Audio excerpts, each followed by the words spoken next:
Hey everyone, this is Ben Schneider. It's currently 10 in the morning, just after 10 in the morning when I'm recording this. You're probably not going to see this until the evening because I've got to go in to work a little bit early. Right now, with the peak Christmas season here, things have definitely started to pick up, and probably not going to get a chance to edit this and get it up until pretty late this evening. But in the time I'm recording this here, it's about a little more than 24 hours after the conclusion of the Abu Dhabi Grand Prix yesterday, and I kind of wanted to just come on here quickly and give my thoughts without having the pressure of giving a kind of a knee-jerk reaction or reacting in real time like we did on Grid yesterday, especially as the appeals were going through and the protests were happening right after the race. You know, it's been a little while now. We've had some opportunities to kind of sleep on it and really take in what we've seen, and just thought I'd give my thoughts here and see if they've changed at all or if I've come up with new things to talk about. I thought about going live like Brock Beard did yesterday, but I figured this would give me a chance to just kind of edit things down and not have the pressure of having to think immediately on the spot. I'll probably trim out some dead air and things like that when this gets uploaded, but I don't even know where to begin, to be honest with you. I guess we should start at the very beginning of the race, and I gotta tell you, I was very surprised that Lewis was able to get the jump on Max at the start. I thought for sure with Max being on the softer tires, obviously he qualified on pole, so we knew he had a fast car, but Lewis just got an absolutely perfect start and had the inside line going into turn one, and obviously Max was ahead on the cleaner line, but his start was poor enough in comparison to Lewis's that he didn't have the opportunity to counter that, and Lewis led all the way up until, I guess it was turn 6, turn 7, that area of the track, and Max tried a move that he's become notorious for, especially the later part of his year, where he just lunges it up the inside, and I gotta tell you, I pretty much forgot that this moment even happened by the end of the race because so much else had gone down, particularly at the end there. And I feel like it was another one of those gray areas. You know, the precedent was set in Brazil that they weren't gonna penalize a move like that they were gonna be a little bit more lenient when letting them race. And you can say whatever you want to about that, whether you're in favor of that or against that, stricter penalties, whatever. With that being the precedent having been set earlier this season and very recently this season, I think they probably made the right decision in taking no action. I think in a perfect world, Lewis wouldn't have come out of that with as much of an advantage as he had. I do think Max was a little bit ambitious there. He did kind of force Lewis off into a runoff area to avoid the collision.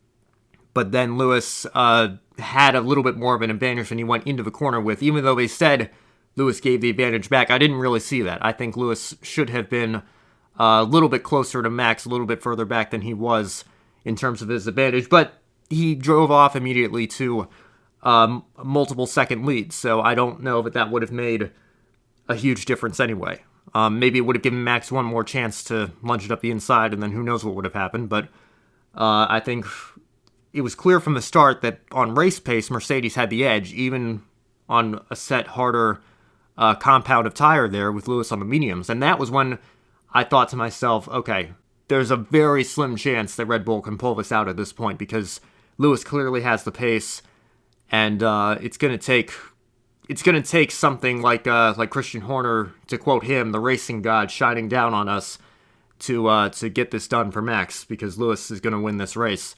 And then Max's soft tires begin to wear out, and he comes into the pits. And I was very surprised that Lewis followed him just one lap later. I thought with him being on the mediums, he might try to stretch it out a little bit longer because he had a sizable gap on Max at that point, and you know, it was always going to be a stretch to do the hard set of tires all the way through to the end of the race. I think that's ultimately what cost him the race in the end there. The fact that his tires had 50 laps on them, they were the hardest compound. I was a little surprised he didn't try to stretch it out a little bit longer than he did. And because he came in right after, that made Sergio Perez, the second Red Bull driver, the leader for a few laps. And he, of course, also started on the soft tire. So he had the job of holding Lewis Hamilton up and trying to regain some of that advantage from Max. And I have to say, Sergio has secured that Red Bull seat for a very long time now. However, I think that ride is probably his as long as Max is content with him being his teammate, or whatever the case may be there. Red Bull have certainly found a second driver that admittedly maybe isn't on Max Verstappen's level, but is still an incredible talent and somebody that they can count on to be a team player. And I admittedly am not a huge fan of team orders, but I think that this is kind of like Brock was saying in his live stream yesterday. This was more like a Ross Chastain, Kurt Busch at Atlanta type of thing, if you want to bring a NASCAR comparison into it, where a teammate is kind of holding somebody up. I think that's very different than Ferrari 2002 in Austria, or the Multi-21 controversy with Red Bull with Vettel and Weber. I think this isn't a matter of holding position or letting somebody through to win the race or change the outcome of the race. It's very clear what they're doing here to gain Max the best chance he has at winning the championship. So I don't have as much of a problem with it. It's not perfect. I'm not going to say I like it entirely, but credit where it's due to Sergio, because he had a job to do in this race, and he did it absolutely perfectly. I think he cost Lewis like 7 seconds over the course of just a lap and a half, and looked like Lewis had gotten past him, and then he used the DRS to pass him right back. I mean, it was incredible to watch, I have to say. Really great defensive driving from Sergio, and again, I think actually you could argue it really made a critical difference here, because that allowed Max to gain back up on Lewis, close in by about 7 seconds, and I know Lewis did pull away again at the end there. You had the virtual safety car period in the middle of the race, and then Max came in because he wanted to try something different. He knew he wasn't going to catch Lewis on race pace, so he came in and fitted a fresh set of hard tires. And this is where it started to get a little bit more interesting. You thought maybe Max was going to catch Lewis on the fresher set, which he was doing at the start, and then it kind of evened out again. So I really was starting to, I've got to admit, it was not the most exciting race as it was coming down to the finish, because it looked like Lewis had it in the bag. I think the redesign of Abu Dhabi and the Yas Marina circuit helped a little bit. It admittedly is notorious for not giving us the most exciting races. It's a beautiful circuit when it's all lit up at night and everything, but it has not produced thrillers, let's just put it that way, in terms of excitement. I don't think this year was going to go down as like a classic or anything if it hadn't been for what happened in the final few laps. But I think the track changes did aid overtaking a little bit. It did make it a little bit more enjoyable to watch. But I still think Brazil should be the finale. That's a hill I will die on. So where are we now? We've got, I guess, 5 or 6 laps left, and Nicholas Latifi goes off the track, hits the wall, brings out the safety car. And how ironic is it that I know that the Williams team is not like a de facto Mercedes junior team. It's not AlphaTauri to Red Bull, but they utilize Mercedes engines. They have a close relationship, and George Russell is their other driver going to replace Valtteri Bottas next year. So how ironic was it that the Williams was the car that ultimately cost Mercedes the Drivers' Championship and Lewis the Drivers' Championship? Max basically got a free pit stop, and I guess the reason people were asking why Lewis didn't pit, I think the gap was around 12 or 13 seconds back to Max, and Mercedes were concerned about track position there. So that, you could maybe actually say, goes all the way back to Sergio holding Lewis up there. If he hadn't done that, Max maybe wouldn't have been as close as he was. That would have given Mercedes the opportunity for a free pit stop as well, to not have to worry about losing track position. Whereas if they had brought Lewis in, I think there's a chance Red Bull would have done the same thing and gone on to the sauce, but I think what they would have been more likely to do is probably leave Max out there for the track position, and then it would have just been a reversal. Lewis would have been on the fresh tires, Max would have been on, albeit not as worn, hard tires, and then I think Lewis very well might have been able to get around Max on the last lap. Who knows what would have played out that way. But the full safety car comes out, and I have to say, I'm still looking for an answer as to why Sergio Perez retired. I've heard that it was a tactical retirement, but I think it's important to remember that there are 2 championships in Formula One happening, and the Constructors was not a done deal. Red Bull had both of their cars in a podium place, and Valtteri Bottas was towards the back of the points. So if something had happened on the restart that, if Lewis on worn tires had locked his brakes and gotten a puncture or something like that, or if he'd gone off and Red Bull could have brought it home 1-2, there's a good chance they could have taken the Constructors' Championship as well. It would have been a very tall order, and obviously the priority at that point was to get Max the Drivers' Championship. I've heard they brought him in to kind of clear the track, just have it be one less obstacle for Max to deal with, but I don't know how much sense that makes to me because Sergio was running in P3, Max was in P2, so if Max was already ahead of him, if anything, wouldn't you want Sergio behind Max to act as a defense there? I'm still looking for an answer then as to why he was brought in to retire the race. It still doesn't make a lot of sense to me. But, I guess we don't have to question it now based on the outcome of things. It wouldn't have changed the Constructors even if Sergio had gotten around Lewis to finish second and Lewis to finish third. That would have been enough with Valtteri in 6th, which I guess would have become 7th. I think the Constructors would have been very close, but Mercedes still would have hung on to it if I'm doing the math right here in my head. So there was a lot going on here at the very end of the race, and we get the message on the world feed that says drivers will not be allowed to overtake the safety car. And I've got to be the first to admit here, I'm hardly a lawyer or a rules expert or analyst here. I don't have the rule book in front of me. I haven't read it through fully or thoroughly or anything like that. But as I said on Grid yesterday, from a fan's neutral perspective here, I think you either have to make the call one way or the other. So when race control say we want to get a lap in, so in this instance, we're not going to let the lap cars overtake, I think that's fine. But once you make that call, you have to stick to it. If they had said lap cars will be allowed to overtake, and they had gotten that done very quickly and then had the one-lap shootout, I also think that would have been fine. And that would have obviously still played right into Red Bull's hands. So my problem with what happened yesterday was not that they let the lap cars through. The problem was that they let the lap cars through after initially saying, we're not going to let the lap cars through. They let them through. And that is the issue to me. It goes back to what we talk about in NASCAR all the time. It's consistently inconsistent. And that's been the FIA all year. And I know from a fan's perspective, from a neutral fan's perspective in particular, it has been a phenomenal season of Formula One between Lewis and Max, Mercedes and Red Bull being so close and so evenly matched. And we've really been fortunate to witness this all in real time.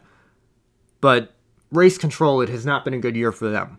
You don't even have to go back to these last couple of races. The whole debacle that happened in Spa. The idea that the F1 sprint race is somehow something that has been universally positive, has received universal positive reception. I don't buy that either. So I think, there's a lot to sort out, behind the scenes in this sport at the moment that really needs to be addressed for next year, because ultimately what happened yesterday, a lap later, we get the call that, okay, lap cars will be allowed to overtake, but it's not every lap car. It was only the cars between Lewis and Max on track to set up the battle between Lewis and Max with a one-lap shootout. And I really don't understand how this was allowed to happen, because first of all, at the time they made the call, there wasn't enough time for the lap cars to catch up. So they were somewhat ahead of the leaders, obviously, but not completely all the way around the track. So that was a little bit confusing and chaotic there. And then all the lap cars behind Max weren't allowed to overtake, so that kind of split things up a little bit. It was very confusing for people watching it play out as to why the switch decision there was made. And even And I've got to say, I really, the last few years, have tried to become a neutral racing fan. Like I said on Twitter yesterday, I will always have some affinity for AJ Allmendinger, my childhood favorite driver. It's hard not to pull for him when you think about his story and his comeback with Colleague this year and what he's going to be doing next year. And it's hard not to pull for Rossi a little bit as well, because as a young American, like I've mentioned on this channel before, really, he's the one that is responsible for getting me hooked on F1 in many respects. So, it's hard not to like him. But, I don't know that I'm ever going to let myself be drawn to a favorite driver or a favorite team ever again. Because if I were a Red Bull fan today, I'd be waking up still conflicted about the whole thing and really not feeling like I can celebrate as fully as I want to.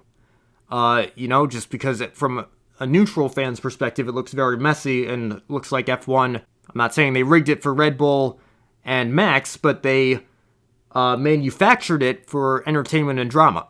And I think that's kind of been the NASCAR mentality with their entire system for determining a champion, which F1 managed to get through a full season championship battle. It didn't need a playoff reset to have two drivers going into the last race locked on points. Whoever wins the race ends up being the champion. They got it naturally. That's what NASCAR has tried to do every year for the last 8 years now. Kind of replicate that. It happened naturally here in F1, but it was a NASCAR style green-white checker. Not even a green-white checker, a green/white and then checkered. I guess it was like you could say it was like ARCA in that respect. A one-lap shootout to determine the champion. And you can say it came down to that naturally, but in some ways I think it did. In some ways it didn't. Lewis was gonna win this race. He deserved to win the Abu Dhabi Grand Prix yesterday, and that, I feel like it's very hard to argue against that. I take nothing away from Max Verstappen, from Red Bull. They are absolutely deserving champions. Lewis and Mercedes would have been deserving champions as well. And on that note as well, congratulations to Mercedes on the Constructors. I don't want that to get lost in everything. 8 Constructors Championships in a row is unprecedented, and that is a feat worth talking about and celebrating, although I'm sure Mercedes are not in a very celebratory mood at this moment, still thinking about Lewis losing the drivers.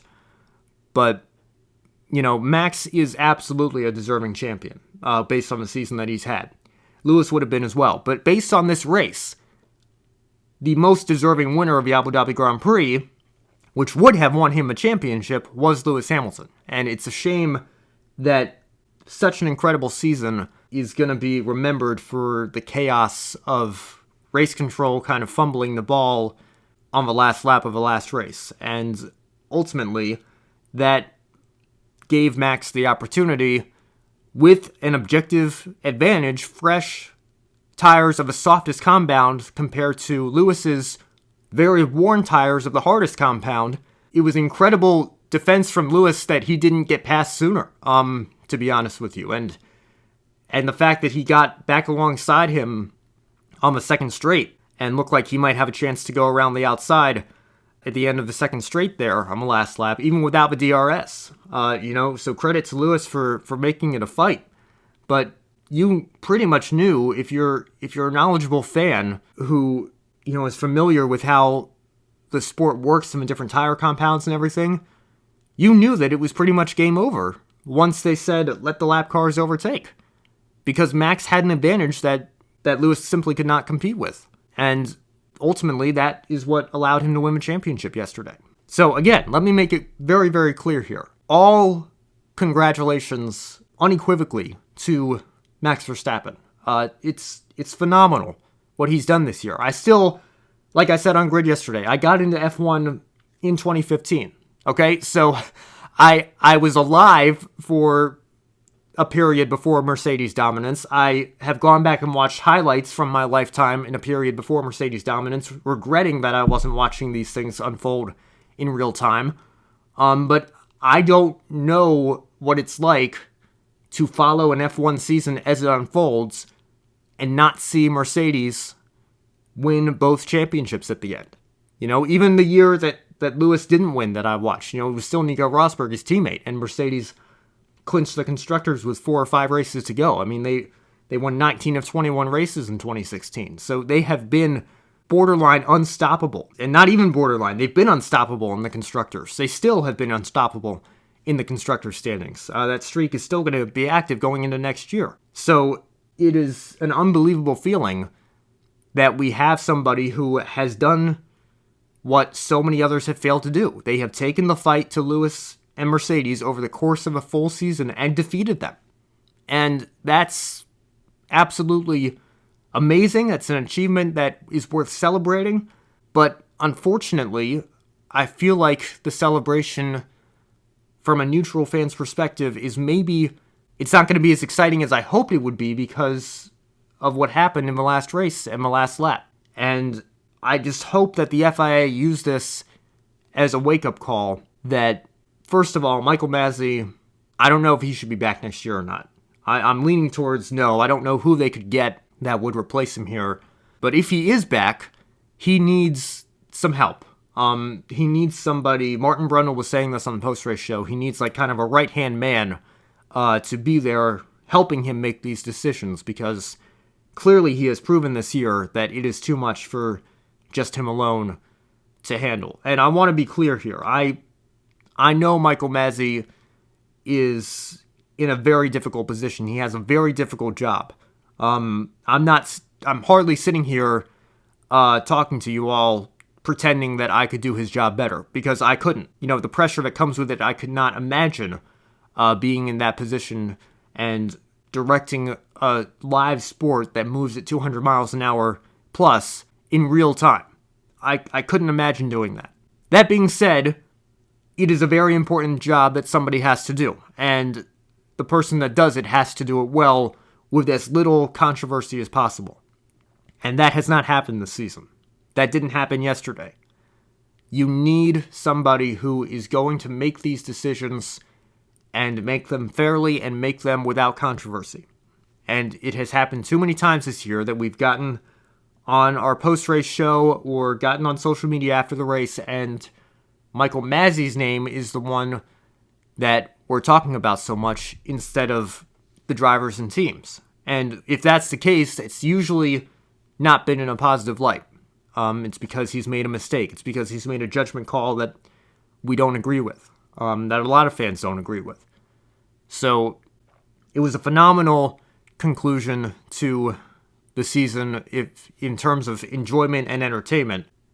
As an honest F1 fan, I have to say I do feel that it is a bit of a shame, because it's unfortunate, and I didn't want this season to be concluded with a controversy like this. And I'm thankful that it wasn't the controversy that I was thinking was going to happen, which was Max and Lewis taking each other out, turn one, lap one. You know, thankfully they didn't collide yesterday and we got a fair on-track fight, but I don't know if that last lap, from Mercedes' perspective, was 100% fair either. And that does bother me.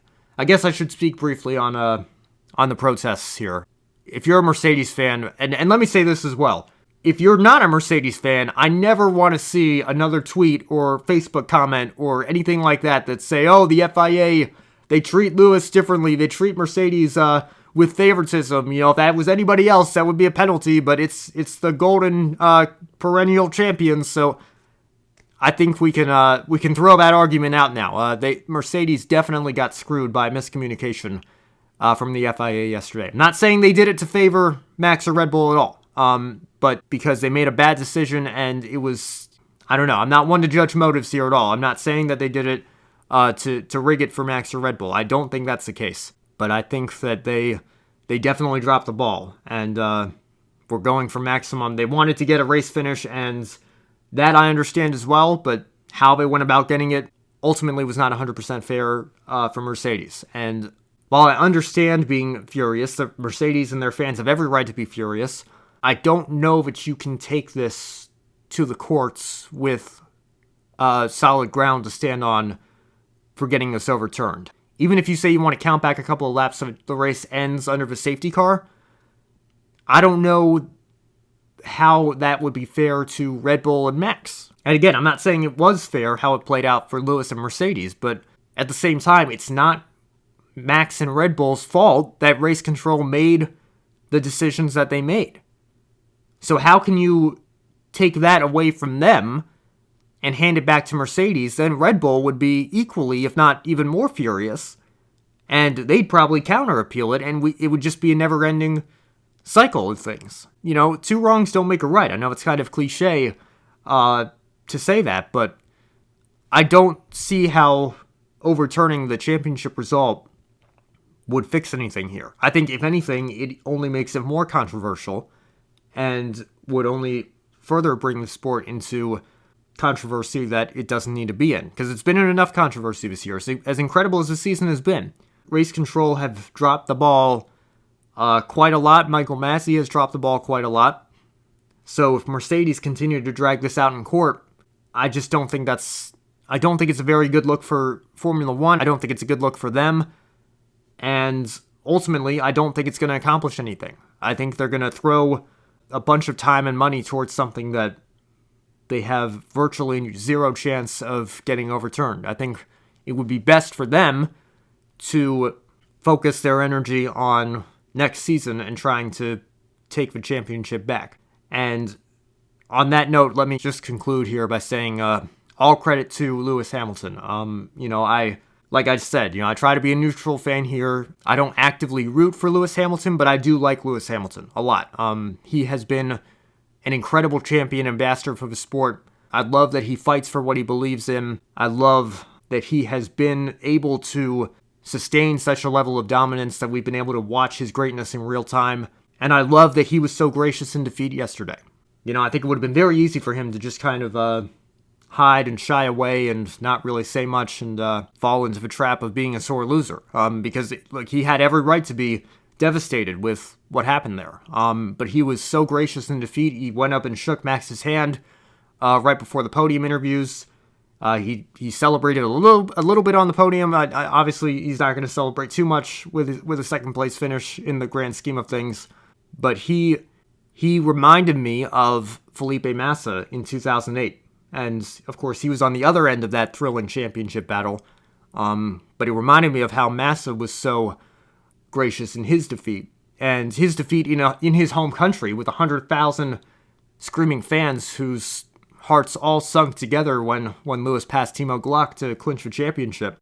It reminded me of Massa that day. And, I already had a lot of respect for Lewis. I gained even more respect for him yesterday with how he handled that. So it was a very tough situation, and it's a shame for Formula One that we're talking about more controversy instead of shedding the spotlight on Max Verstappen, who is a tremendous young champion. I'm sure he's going to be a contender for years to come. He's probably not finished winning these world championships. He's probably going to get a couple more. And Lewis as well. We have to talk about the season that he's had. I think the quest for an 8th championship is certainly not over. He's got at least 2 more years in his contract now. And who knows what's going to happen next year with the regulation changes and everything. But yeah, I just wanted to come on here quickly and say a few things. I didn't think I'd go this long, to be honest. But, I think sometimes it's best to let yourself take in what you've seen and process it. And then once you're calmed down, once the adrenaline rush isn't there anymore, that's when you can sit down and get your thoughts ready and really go through what happened and what you think about what happened. So to sum it all up, congratulations to Max and Lewis on giving us a phenomenal season that we'll never forget. But this needs to be an opportunity for race control to really take a very long look in the mirror and think about whether or not what they're doing and how they're doing it is good for the sport long term. Because as thrilling and entertaining as yesterday was, if this becomes the norm, it's going to turn off a lot of the pure racing fans that I think NASCAR has turned away. And I don't want to see F1 make that same mistake right as they're emerging and really taking off, particularly here in the United States. I think it would be a really big shame if Formula One went down that road and kind of pushed away the traditional race fan just as NASCAR has. So those are my thoughts on everything. Feel free to leave a comment and share your own thoughts. And maybe we can keep this conversation going. Do you agree with my interpretation, my thoughts. Do you disagree? I'd love to hear as well. Thank you all so much for watching, and I've got a couple more videos that I'm working on, hopefully to get out by the end of the year here, so stay tuned for that as well. I'll see you soon.